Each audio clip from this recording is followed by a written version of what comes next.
Assalamualaikum warahmatullahi wabarakatuh. Alhamdulillah, selalu saja memuji dan memuji Allah, pencipta segala sesuatunya. Dia maha melihat, maha mendengar, maha mengetahui seluruh gerak-gerik makhluknya dan tidak pernah berhenti untuk mengurus makhluknya. Dia adalah Al-Hayyu, Al-Qayyum. Dia adalah zat yang maha hidup dan terus-menerus mengurus makhluknya. Dia telah memudahkan kita untuk berhubungan dengannya dengan kalimat yang mudah sekali untuk diucapkan dan akan menjadi penyebab utama segala kebutuhan kita di roda kehidupan dan muka bumi yang akan dipenuhi olehnya, yaitu kalimat Alhamdulillah. Maka selalulah mengucapkan kalimat ini. Selanjutnya kita panjatkan salam hormat kita kepada manusia terbaik, manusia yang paling layak dijadikan sebagai suri tauladan, satu-satunya manusia yang telah Allah utus untuk seluruh alam semesta, jin dan manusia. Tidak mengenal suku maupun wilayah, dan syariat yang dibawa adalah syariat yang paling sempurna. Mengucapkan satu kali salam hormat kepadanya akan dibalas oleh Allah Subhanahu wa Ta'ala dengan 10 kali tambahan rahmat. Dan rahmat Allah sering kali kita ucapkan sangat luas, masuk dalamnya pengampunan dosa, peninggian derajat dan pemenuhan segala kebutuhan. Maka jadilah orang juga setelah memuji dan memuji Allah, alhamdulillah, mengucapkan salawat dan taslim kepada Nabi besar Muhammad sallallahu alaihi wasallam. Khusus untuk 3 pertemuan kita ke depan, hari ini Senin, besok Selasa dan hari Rabu, kita akan membahas khusus masalah sholat dan tata caranya. Bagi teman-teman yang sudah pernah belajar ini, alhamdulillah. Tapi saya menemukan terlalu banyak kaum muslimin yang menganggap dan meyakini bahwasanya sholat 5 waktu kewajiban, tetapi tidak memahami tentang keutamaan dan juga tata cara yang benar. Sehingga juga tentu tidak maksimal dalam mendapatkan pahala, bahkan ada yang batal sholatnya karena tidak memahami apa saja syarat dan rukun-rukun sholat itu. Ada buku-buku yang sudah dibagi di tangan Bapak Ibu sekalian, buku yang saya lihat yang cukup lengkap, yang membahas tentang masalah sifat wudu dan sunnah, sifat wudu dan sholat Nabi SAW. Dan buku ini teman-teman bukan hanya sekedar dibagi untuk dipegang saja dan berbangga karena dapat bagian, tapi buku ini harusnya dipelajari sebagaimana kita akan bedah insya Allah. Kita usahakan menyelesaikannya. Dan kalau sudah selesai pun teman-teman bagikan kepada orang lain. Sisi yang lain, buku ini sangat murah, terjangkau sekali harganya. Bahkan mungkin lebih murah daripada makan siangnya Bapak Ibu sekalian. Ilmunya sangat luas, padat sekali, sebagaimana yang kita baca nanti. Dan kalau disebarluaskan kepada orang, sepekan 1 buku saja. Berarti sebulan Anda bisa menyebarkan 4 buku ini, baik orang-orang miskin di pinggir jalan lampu merah, orang-orang yang datang atau sholat di musola, atau teman-teman kantor, kita lagi silaturahim ke keluarga dititipkan. Insya Allah kita berharap dari 4 buku sebulan, kalaupun itu sepekan 1 buah ya, yang bukunya mungkin hanya 10.000 sampai 15.000 rupiah. Buku ini dari 4 buku misalnya sebulan, kalau kita bisa tiap hari 1 buku, maka berarti 30 buku. 1 orang saja yang dapat hidayah sudah cukup bagi kita. Itu akan terus panen pahalanya selama dia mengerjakan sholat. Apalagi sholat ini wajib ya, selama kita hidup. Setiap beli buku teman-teman sekalian, maka saran saya yang pertama baca daftar isi. Supaya tahu. Daftar isi itu adalah kesimpulan dari apa yang akan dibahas. Judul-judul induknya. Setiap beli buku, mau tipis ataupun tebal, baca itu dulu. Terutama kalau buku-buku tebal. Karena biasa kita males baca. Bahkan ada orang beli buku kemudian ditaruh di rak saja. Bahkan dia taruh di gudang. Akhirnya dibeli berapa kali buku itu karena dia belum pernah buka sama sekali bungkusnya, belum pernah dibaca daftar isinya. Baca daftar isi, mana tentu kalau kayak buku ini kita akan bedah dari awalnya insya Allah. Tapi kalau beli buku yang lain, teman-teman baca daftar isi, mana yang paling menarik, yang paling mengkritik buat Anda, baca itu dulu. Berikan tanda, 5 menit saja sebelum ditaruh di rak. Itu nanti akan memicu kita untuk menyelesaikan isi buku itu, karena kita akan penasaran. Umumnya buku itu akan berkesinambung atau berkelanjutan, supaya buku itu diselesaikan. Bapak Ibu tolong jujur di sini. Apakah Anda setiap beli buku baca sampai habis? Hah? Senyap betul? Atau nggak pernah beli buku? Ada yang beli buku sini sampai habis dibaca? Ya. Kebanyakan orang tidak selesai kan? Karena tadi teorinya sederhana. Nggak baca daftar isi. Daftar isi baca, mana yang paling menggelitik, baca dari situ dulu. Kemudian azamkan per hari baca 5 menit. Pakai stopwatch. 5 menit saja. Sebelum tidur baca lagi. Lanjutin lagi. Nanti habis itu. Kalau habis manfaatnya ada. Ini bukan cuma lembaran-lembaran yang taruh di rak, sayang sekali. Ilmu itu teman-teman tidak mengambil kapasitas apapun di diri kita. Biar antum belajar 70 tahun, tidak akan pernah membuat kepala kita jadi lebih besar misalnya. Badan kita jadi lebih membengkak karena banyak ilmunya, gak ada kapasitas. Dia bertempat sendiri, tidak mengambil apa-apa. Dan dia memberikan manfaat yang sangat besar. Ilmu itu kata ulama menjagamu, sementara harta kau sibuk menjaganya. Pengawas buat kita tuh, bodyguard gratis ilmu ini. Kita mau makan, kita mau minum, kita mau berpakaian, semuanya pasti akan kita secara otomatis diawasi oleh ilmu tersebut. Di sini dalam daftar isi dari mulai halaman 3 ada sifat wudhu Nabi SAW, dan kita memang lebih banyak fokus sekarang ke praktek ya. Baik itu praktek wudhunya akan saya tunjukkan, kemudian juga praktek ngatur softnya, praktek sholatnya sendiri. Dari takbir sampai salam supaya tata caranya benar. Karena umumnya bacaan banyak sudah diantara kita orang yang sudah menghafalnya. Cuma memang yang kita pelajari rutin di taklim kita, yang biasa terjadi sebulan 2 kali atau 3 kali kalau nggak salah jadwal saya di sini, buku dan kumpulan doa itu memang doa-doa sholatnya. Nah sekarang kita akan lebih banyak ke masalah prakteknya. Di sini juga ada sifat sholat Nabi, ya, jadi ada sifat wudhu dan ada sifat sholat Nabi. Jadi ini sebenarnya 2 buku yang digabungkan ya. Dia juga dijual secara terpisah, ada sifat wudhu saja, ada sifat sholat saja. Cuma kelebihan buku ini teman-teman sekalian, dia bergambar. Sehingga apa yang kita baca, apa yang kita pelajari itu ditunjukkan, dipraktikin. Ya. Kita akan mulai dulu dengan sifat wudhu Nabi SAW di halaman 3. Kenapa kita bahas wudhu? Karena wudhu adalah pintu daripada sholat itu sendiri. Tidak akan diterima sholat tanpa wudhu yang benar. Maka harus tahu tata caranya. Bagaimana syariat Allah Subhanahu Wa Taala mengajarkan kita untuk itu. Perlu digarisbawahi keutamaan wudhu terlalu banyak. Subhanallah, hari ini tadi saya mau bawa laptop saya terlupa. Tadi pagi saya buru-buru keluar, ada saya susun banyak sekali hadith-hadith tidak kurang antara sholat, saf, azan dan juga dari wudhu, kemudian pengaturan saf, kemudian azan, kemudian sholat, itu tidak kurang dari 100 hadith. Ada sudah saya susun, dan itu tinggal kita bacakan insya Allah. Mudah-mudahan di salah satu hari, 3 hari ini, ada yang sempat kita bacakan itu. Karena ada 2 buku yang akan saya bedah ini. Buku ini dengan izin Allah, dan ada buku lagi satu kecil, itu sifat sholat sunnah Nabi SAW. Kita berharap bisa paketkan ini. Walaupun ini sebenarnya biasanya saya ngisi pelatihan sholat ini lengkap, itu Jumat sampai Ahad. Biasanya 3 hari, tapi ini dipadatkan karena jadwal kantor. Mudah-mudahan Allah Subhanahu Wa Taala mudahkan itu ya. Yang pertama teman-teman sekalian, tentu sebelum saya baca ini keutamaan. Wudhu itu punya keutamaan tersendiri. Di antara keutamanya adalah hadits Bukhari Muslim yang kata Nabi SAW, siapapun yang berwudhu dengan menyempurnakan wudhu itu, maka akan berjatuhan bersama tetesan air terakhir dari tubuhnya seluruh dosa-dosanya. Kemudian riwayat yang lain juga Nabi SAW mengatakan, aku ingin bertemu dengan saudara-saudaraku. Kata para sahabat, ya Rasulullah, kami saudara-saudara anda. Kata Nabi SAW, bukan, kalian sahabat-sahabatku. Saudara-saudaraku yang akan datang nanti sepeninggalku. Ya kita-kita ini. Kata para sahabat, bagaimana anda mengenal mereka ya Rasulullah? Karena nanti kan ketemunya di mahsyar, tidak ketemu lagi di dunia. Kata Nabi SAW, mereka akan datang dalam kondisi seluruh anggota tubuh mereka yang tersentuh air wudhu mengeluarkan cahaya yang terang. Maka bukankah pemilik kuda bisa membedakan kuda-kudanya dari kuda-kuda yang lain pada saat kudanya itu memiliki di 4 kakinya bulu yang berwarna putih? Kata para sahabat, tentu ya Rasulullah. Begitu juga aku nanti bisa membedakan umatku dari umat yang lain. Juga dalam hadis Abu Hurairah meriwayatkan bahwasanya setiap anggota tubuh muslim yang tersentuh air wudhu akan dipenuhi dengan perhiasan yang indah pada hari kiamat. Perhiasannya apa? Allahu a'lam. Allah lebih tahu. Tapi yang jelas kita dijanjikan seperti itu. Oleh karena itu teman-teman, kita harus menekankan tentang masalah wudhu. Dimulai dengan poin pertama, niat dan baca basmalah.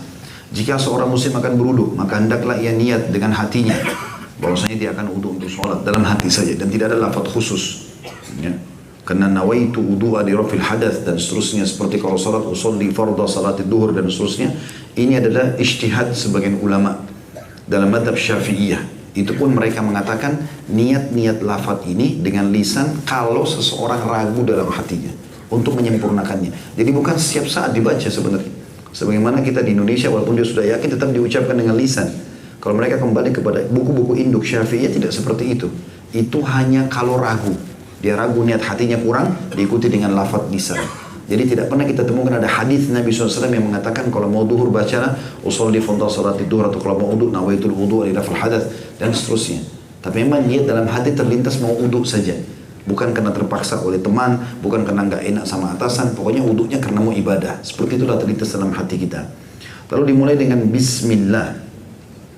Dan ini boleh diucapkan walaupun di wastafel, di shower tempat mandi. Yang tidak boleh sebenarnya saya ajarkan itu di kloset saja. Ya. Berdasarkan sabda Nabi SAW, La wudu'a liman lam yadhkur ismallahi alaih. Tidak sempurna wudhu seseorang kalau tidak menyebutkan nama Allah atau Bismillah padanya. Hadis riwayat Ahmad dan dihasankan oleh Albani. Kata beliau, namun apabila ia lupa membaca basmalah, wudhunya tetap sah, tidak batal, tapi dia kekurangan keutamaan. Ya. Yang kedua, membasuh telapak tangan. Kemudian disunnahkan membasuh telapak tangan sebanyak 3 kali. Itu ada footnote nomor 2, angka 2 di bawah ada kecil, muttafaqun alaih. Muttafaqun alaih, kalau yang bawa pulpen tulis itu muttafaqun alaih, disepakati oleh 2. Telah disepakati olehnya. Hadis ini disepakati oleh para ulama, yaitu maksudnya Bukhari Muslim. Ada 2. Kalau disebutkan hadis muttafaqun alaih berarti disepakati oleh Bukhari dan Muslim. Dikatakan kemudian disunnahkan membasuh telapak tangan 3 kali sebelum memulai wudhu. Dan ini sambil menyelat-nyelat jari jemari. Jadi ada sunnahnya juga. Jadi kalau mau wudhu, wudhukan telapak tangan 3 kali. Sebelum wudhu telapak tangan 3 kali, cuci tangan juga 3 kali. Itu termasuk sunnah. Untuk membersihkan dulu kuman-kuman. Karena nanti tangan ini akan masukkan air ke mulut dan hidung. Maka cuci dulu tangan 3 kali, baru cuci tangan untuk wudhu yang 3 kali. Jadi kesannya 6 kali cuci tangan ya.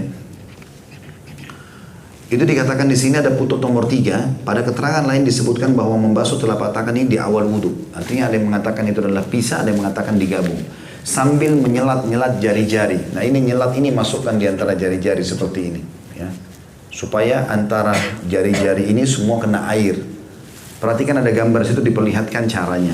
Gambar 1 dan gambar 2. Yang ketiga berkumur-kumur. Kemudian berkumur-kumur. Ada footnote nomor 5. Diambil dari Sunan Al-Baihaqi jilid 1 halaman 52 dengan sanad sahih, yakni memutar-mutar air di dalam mulut. Jadi bukan cuma masuk buang, masukkan ke dalam mulut maksimal air, kumur-kumur, lempar ke kanan, bagian dalam pipi, ke kiri, ke atas, ke bawah. Bahkan sebagian ulama sunnah saking menekankan masalah pentingnya kumur-kumur agar semua dosa-dosa dari mulut jatuh, maka dia mengangkat dagunya ke atas untuk kumur-kumur maksimal, baru dia keluarkan. Di sini dikatakan setelah dia mutar-mutar air di mulutnya, baru dia mengeluarkannya. Berapa banyak muslimin ambil air sedikit cuma masuk mulutnya langsung dirudahkan. Maka belum sempurna, karena seluruh rongga mulut dianjurkan untuk dikenakan itu. Sebagaimana hadits Baihaqi ini. Yang keempat, istinsyaq. Istinsyaq adalah menghirup air di hidung. Dihirup, bukan cuma dimasukkan di ujung hidung. Kemudian istinthar di sebelahnya, itu mengeluarkan dengan tangan kiri. Air tadi yang kita hirup dengan kuat, dikeluarkan juga dengan kuat. Perhatikan di sini kata beliau, kemudian istinsyaq, yakni menghirup, penulis buku maksudnya, kemudian yakni menghirup air ke hidung dengan nafasnya, ya, seperti orang nafas, lalu mengeluarkannya kembali. Hiruplah air dari tangan kanan, lalu keluarkan dengan memegang hidung dengan tangan kiri. Ada footnote nomor 6, perhatikan di bawah. Menyatukan atau menggabungkan antara berkumur-kumur dan menghirup air ke hidung dengan satu telapak tangan. Hadits ini muttafaqun alaih. Jadi kelebihan buku ini luar biasa. Setiap kali dia sampaikan sesuatu, ini loh haditsnya, ini loh haditsnya. Jadi nggak mungkin salah. Dengan izin Allah Subhanahu wa taala tentunya. Jadi di sini diperhatikan mulut, ya perhatikan gambar nomor 3. Air itu diambil di satu cakupan telapak tangan kita. Kemudian masukkan setengahnya ke mulut sambil kumur-kumur yang maksimal. Sisanya hirup di hidung. Sambil tetap kumur-kumur, yang tangan kiri membuang dengan kuat air yang dari hidung, baru kemudian dibuang yang dari mulut. Jadi ini kayak satu rangkaian. Ya. Disunnahkan untuk istinsyaq dengan kuat. Menghirup air tadi dengan kuat. Kecuali jika sedang berpuasa. Karena dikhawatirkan air akan masuk ke perutnya. Nabi SAW bersabda, وَبَالِقْ fistinsyaqi illa an takuna sha'ima. Bersengatanlah atau lakukan dengan kuat, ambil air itu hirup. Ini juga teman-teman kalau lagi flu, hidungnya buntu, coba praktikin istinsyaq ini. Banyak orang sudah praktikin, ternyata dimasukin air dengan kuat, dihirup, dibuang dengan kuat, subhanallah 2-3 kali sembuh. Ini buntu hidungnya hilang, ya. Kuasa Allah SWT. Bersengatanlah kata Nabi SAW, artinya lakukan dengan sangat kuat dalam istinsyaq, kecuali jika kalian sedang puasa. Footnote nomor 7, HR maksudnya hadis riwayat. HR itu ringkasan, hadis riwayat Abu Daud, disahihkan oleh Syekh Al-Albani dalam Sunan Abi Daud atau Sahih Sunan Abi Daud nomor 629. Nomor 5, membasuh wajah. Perhatikan ada titik-titik terputus itu. Wajah itu adalah awal tumbuhnya rambut sampai di bawah dagu dan juga di tempat kuping ya, sampai ke kuping, dari kuping kanan ke kuping kiri. Kemudian membasuh wajah, ada footnote nomor 8 sesuai dengan QIS itu Quran surah ya, ringkasan. Maaf kalau yang sudah tahu. Saya karena beda buku maka saya perlu sampaikan masalah itu. Istilah-istilah ringkas seperti ini perlu difahami. Jadi jangan dibaca QIS ya, Quran surah, tapi diringkas kalau tulisan. Al-Maidah nomor 6. Ini tentu kalau baca nanti bisa dibaca di tempatnya masing-masing. Al-Maidah ayat 6 panjang sekali, berhubungan dengan masalah tata cara wudhu. Kemudian dikatakan panjangnya wajah itu dari awal tempat tumbuh rambut hingga tumbuh rambut kepala hingga ke dagu di bawah di mana jenggot terurai. Lihat gambar nomor 5. Ada di situ, dilihat titik-titiknya. Kemudian lebarnya dari telinga yang satu hingga ke telinga yang sebelahnya. Lihat gambar nomor 6. Rambut yang ada di wajah dan kulit di bawahnya wajib dibasuh jika rambut itu tipis. Adapun jika rambut itu tebal, maka wajib dibasuh permukaan rambut saja. Jadi kayak jenggot ini, saya diselat-selati ya. Ya, kalaupun halus maka dibasuh semuanya. Kalau tebal maka cukup bagian atasnya. Akan tetapi disunnahkan untuk menyelat-nyelati dengan jari jemari. Ini berdasarkan perbuatan Nabi SAW yang menyelat-nyelati jenggotnya ketika wudhu. Lihat gambar nomor 7. Ada footnote nomor 9. Angka kecil 9. HR hadis riwayat Abu Daud. Disahihkan oleh Syekh Al-Albani dalam Irwaul Ghalil nomor 92. Irwaul Ghalil nama buku ya. Yang keenam, membasuh kedua tangan. Kemudian membasuh kedua tangannya berikut kedua sikunya. Berdasarkan firman Allah Ta'ala, ini tadi Al-Ma'idah ayat 6 ya, salah satu potongannya, A'udhu billahi minasyaitonirrajim wa aidikum ilal marafiq. Dan basuhlah tanganmu sampai ke siku. Jadi ada dua cara, ada gambar nomor 8, itu berarti air diambil dari telapak jari-jari tangan sampai ke siku. Kalau gambar nomor 9, dari siku dulu ditarik ke bawah, intinya batas minimalnya adalah siku.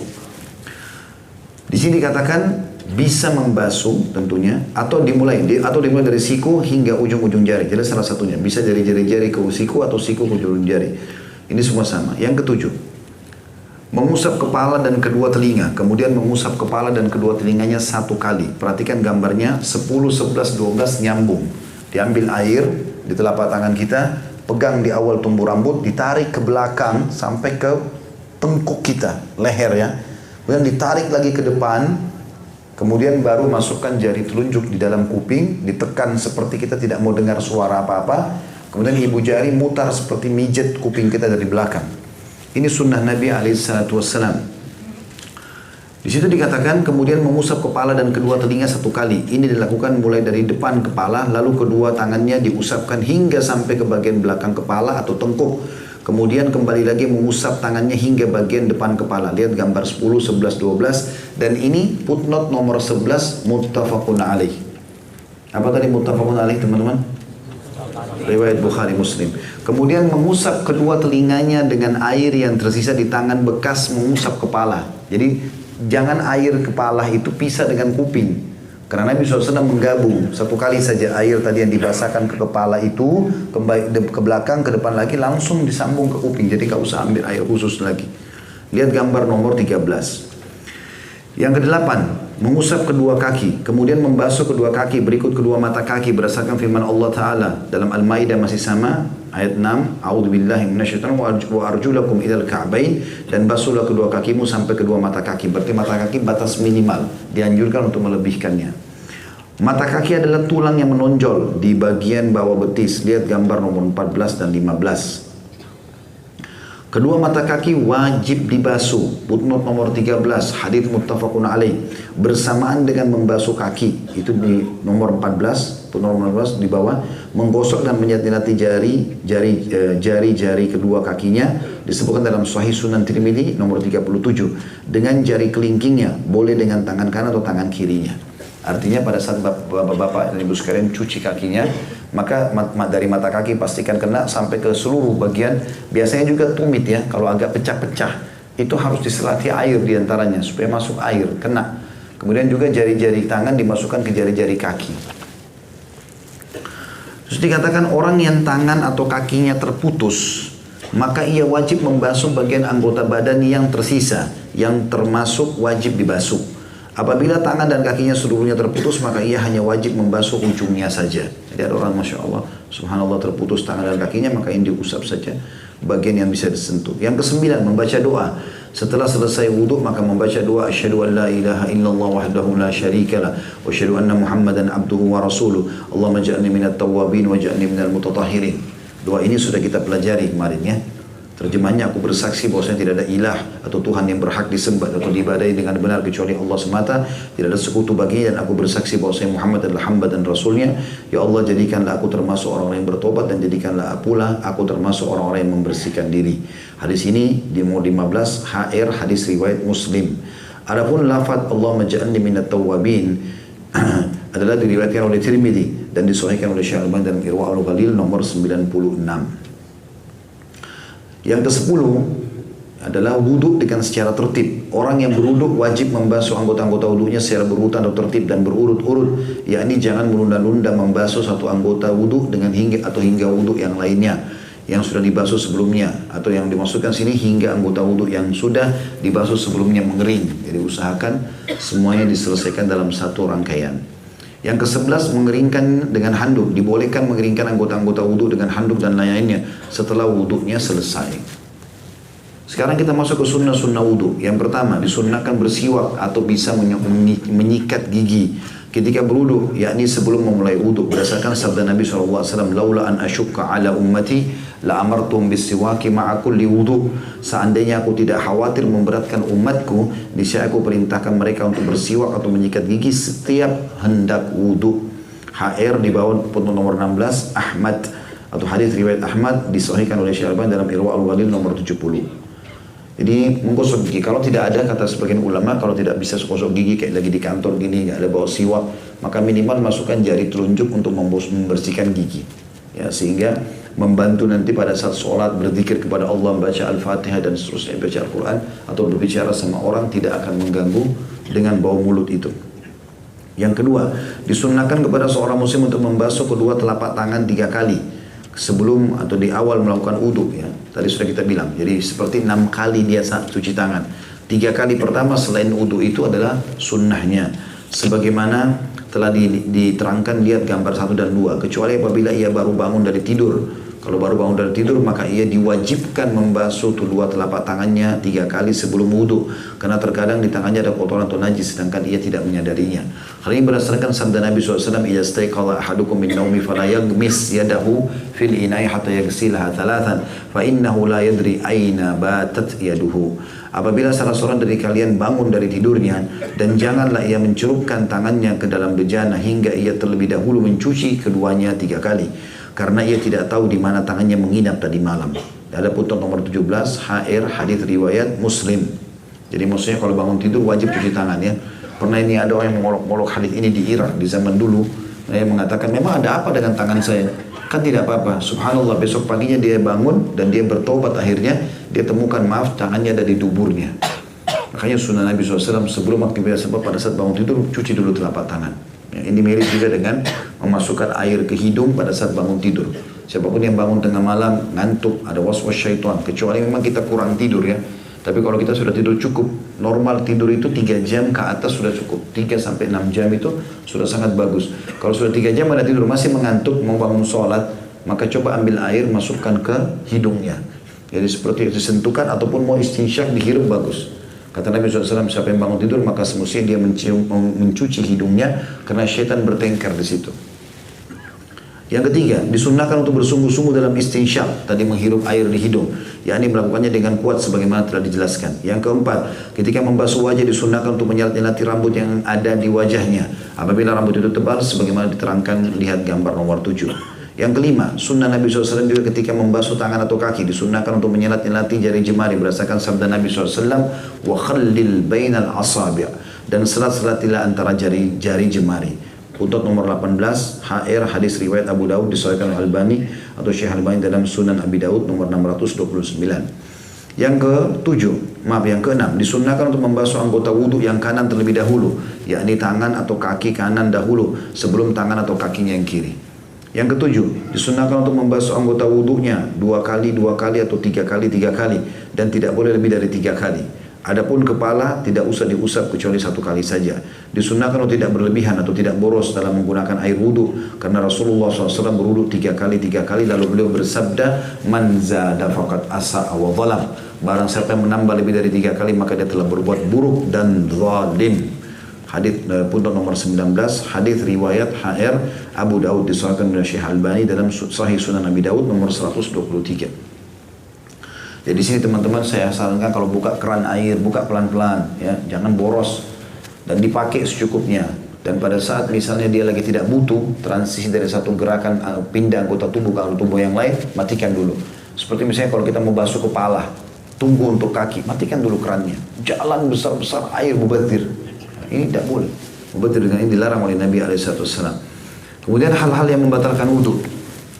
Wudhu seorang muslim batal dengan sebab beberapa perkara berikut ini. Yang pertama ada yang keluar dari 2 jalan, kubul dan dubur. Kubul adalah kemaluan, dubur adalah bagian belakang. Berupa air kecil ataupun berupa air besar ataupun buang air kecil. Yang kedua kentut atau mengeluarkan angin. Yang ketiga hilang kesadaran baik disebabkan gila, pingsan, mabuk atau tidur nyenyak, di mana seseorang tidak akan sadar apabila ada sesuatu yang keluar dari 2 kemaluannya. Kata ulama, umumnya ulama fikih mengatakan kalau tidur terlentang, kalau tidur duduk dia masih setengah sadar, mudah untuk bangun. Tapi kalau tidur sambil tidur, ini kemudian dia sudah lelap, berarti sudah batal wudhunya. Adapun tidur yang ringan yang tidak menghilangkan seluruh kesadaran manusia, maka hal itu tidak membatalkan wudhu. Kemudian yang keempat, meraba kemaluan dengan tangan disertai syahwat, baik kemaluan dirinya sendiri ataupun kemaluan orang lain. Misal dia menyentuh kemaluan anaknya kalau ibu-ibu ya, tetap aja batal, nggak boleh kalau tidak ada pelapisnya. Ini berdasarkan sabda Nabi SAW, man massa farjahu falyatawadda. Barang siapa yang menyentuh kemaluannya maka hendaklah ia berwudu. Ada footnote nomor 20 HR hadis riwayat Ibnu Majah disahihkan oleh Syekh Albani dalam Irwaul Ghalil nomor 117. Yang kelima, memakan daging unta. Karena Nabi SAW pernah ditanya, apakah aku harus berwudu karena memakan daging unta? Maka Rasulullah SAW menjawab, na'am, benar. Footnote nomor 21 HR hadis riwayat Muslim. Makan babat, hati, lemak, ginjal atau perut besarnya juga membatalkan wudhu karena serupa dengan memakan dagingnya. Adapun meminum susu unta tidak membatalkan wudhu karena Rasulullah SAW pernah menyuruh sekelompok orang untuk meminum susu unta zakat atau sedekah dan beliau tidak memerintahkan mereka untuk berwudhu setelah itu. Footnote nomor 22 hadits muttafaqun alaih. Sebagai bentuk kehati-hatian maka seyogyanya seseorang berwudhu ketika telah minum kuah daging unta. Untuk di sini kita tidak makan ya, tapi kalau teman-teman lagi pergi umrah atau haji, makan daging unta, coba. Karena Nabi SAW pernah memakan dagingnya. Kalau kita lihatkan karena itu Nabi pernah makan dapat pahala. Dagingnya sangat enak gitu kan. Kalau kami bimbing umrah di travel kami, pasti kami umumnya jemaah pasti kami kasih coba makanan itu. Masukkan dalam paket travel. Tapi memang perlu diingatkan hukum syariah kalau habis makan, wudhunya batal. Apa hikmahnya? Allahu a'lam. Teman-teman temukan banyak sekali artikel di internet sekarang, di Google ditemukan hikmah-hikmah banyak. Ceramah-ceramah itu banyak, tapi itu hikmah ijtihad orang. Intinya kita sebagai seorang muslim, mereka katakan batal wudhu, ya batal wudhu, selesai. Wudhu aja lagi, kan gitu. Ada hikmah, ada hikmah, tetap saja kita mengikuti syariat Allah subhanahu wa ta'ala. Hal-hal yang diharamkan terhadap orang yang berhadas. Ya. Apabila seseorang muslim berhadas, yakni tidak dalam keadaan mempunyai wudhu, itu namanya orang berhadas ya. Maka diharamkan kepada beberapa hal. Yang pertama memegang mushaf. Berdasarkan sabda Nabi SAW kepada penduduk Yaman, la yamassul Qur'ana illa tahir. Tidak boleh menyentuh Al-Quran kecuali orang yang dalam keadaan suci. Hadits footnote nomor 23 sini hadits riwayat Ad-Darqutni disahihkan oleh Syekh Albani dalam Irwaul Ghalil nomor 122. Adapun membaca Al-Quran tanpa menyentuh mushaf adalah diperbolehkan. Tentu di sini mushaf maksudnya adalah Al-Quran utuh ya, kayak fisik begini. Kalau buku ini adalah Al-Quran utuh, maka tidak boleh disentuh kalau tanpa wudu. Ini pendapat jumhur ulama. Tapi kalau di handphone antum beda. Karena handphone itu adalah handphone, bukan Al-Quran. Cuma salah satu aplikasinya adalah Al-Quran. Makanya Syekh Utsaimin rahimahullah pernah ditanya oleh seseorang yang mau masuk kamar mandi.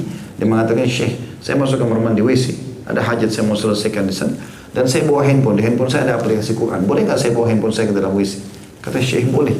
Dia penasaran, dia ulangi lagi. Syekh, saya bawa handphone, ada Al-Qurannya, boleh nggak? Kata Syekh, boleh. Sampai 3 kali. Setelah 3 kali tetap dia bertanya, yang keempatnya kata Syekh, saya mau tanya, di kepalamu ada Al-Quran nggak? Dia bilang ada Syekh. Nah, coba keluarkan juga. Artinya itu tidak mungkin. Kalau antum bawa fisiknya kertas, Dalam WC nggak boleh. Yang gitu. Tapi aplikasi Al-Quran tidak ada masalah. Makanya ulama bedakan mana mushaf yang utuh dan mana yang aplikasi saja. Seperti itulah kurang lebih. Kemudian yang kedua sholat. Jadi orang dalam keadaan tidak berwudu tidak boleh sholat. Apalagi kalau antum tahu antum tidak wudu. Ini teman-teman kalau ada yang ingatkan kita terima. Saya pernah masuk ke satu masjid, ada orang datang buru-buru mau ikut sholat. Padahal dia sudah dapat jemaah pertama, jemaah kedua. Dan dia wudu pas depan saya depan masjid. Saya dia wudu kerannya dijalankan hanya sentuh-sentuhin air di kaki. Bajunya pun tidak tergulung semua sehingga siku ada tidak kena. Pas dia selesai saya bilang, akhi itu tidak kena. Oh iya, tetap aja masuk ke dalam sholat. Percuma, nggak diterima sholatnya. Buang-buang waktu aja. Gitu. Kalau dikasih masukan, akhi terima, jangan keras kepala ini. Ya, demi kebaikan antum, kita sih sudah bebas tanggung jawab, sudah ingatin kan gitu. Jadi nggak boleh sholat kalau tidak ada wudu. Seseorang yang berhadas tidak boleh melakukan sholat kecuali berwudu terlebih dahulu berdasarkan sabda Nabi SAW. La yaqbalullahu sholatan bighairi tuhur. Allah tidak menerima sholat seseorang yang tidak bersuci terlebih dahulu. Pundut nomor 24, hadis riwayat Muslim. Yang ketiga, seseorang yang berhadas dibolehkan sujud tilawah dan sujud syukur karena keduanya bukan sholat. Namun yang lebih utama adalah berwudu terlebih dahulu sebelum melakukan keduanya. Sujud syukur itu beritanya adalah hadis Nabi SAW yang dikatakan dalam hadis sahih. Nabi SAW tidak pernah menerima berita gembira kecuali langsung beliau sujud syukur. Dan ini tidak harus wudu. Sama dengan sujud tilawah, ya antum baca Al-Quran. Wasjud waqtarib. Setiap ada kalimat sujud, gitu kan? Maka kita sunnahnya kalau lagi pegang mushaf atau pegang handphone tadi misalnya kita dalam keadaan wudu, tapi terlintas ayat tentang sujud, biasanya ada gambar mihrabnya kalau Quran sekarang termasuk aplikasi di handphone, itu antum disunnahkan sujud. Maka sujud nggak ada masalah walaupun tidak ada wudu, tapi lebih baik kalau punya wudu karena sujud ini syukur dan tilawah ini tidak masuk dalam sholat ya. Yang keempat, tawaf bagi teman-teman yang umroh dan haji. Kalau lagi tawaf harus punya wudu. Makanya teman-teman kalau tiba di Mekah sebelum turun ke Masjidil Haram masuk kamar mandi dulu. Wudu dulu. Setelah wudu baru masuk. Batal harus ulangi wudunya. Kemudian dia memulai lagi tawafnya. Seseorang yang berhadas tidak boleh melakukan tawaf sebelum dia bersuci lebih dahulu. Berdasarkan sabda Nabi SAW, at-tawafu bil baiti sholat. Tawaf di Baitullah adalah termasuk sholat. Pundut nomor 25. Hadis riwayat At-Tirmidzi disahihkan oleh Syekh Al-Albani dalam Irwaul Ghalil nomor 121. Juga karena Rasulullah SAW berwudu dahulu sebelum tawaf. Pundut nomor 26 muttafaqun alaih. Peringatan penting, sebelum wudu seorang muslim tidak disyaratkan untuk membasuh kemaluannya terlebih dahulu. Karena membasuh kemaluan itu baik kemaluan maupun dubur hanya diperintahkan setelah buang air besar dan buang air kecil. Adapun ketika hendak wudu maka tidak termasuk dalam perintah tersebut.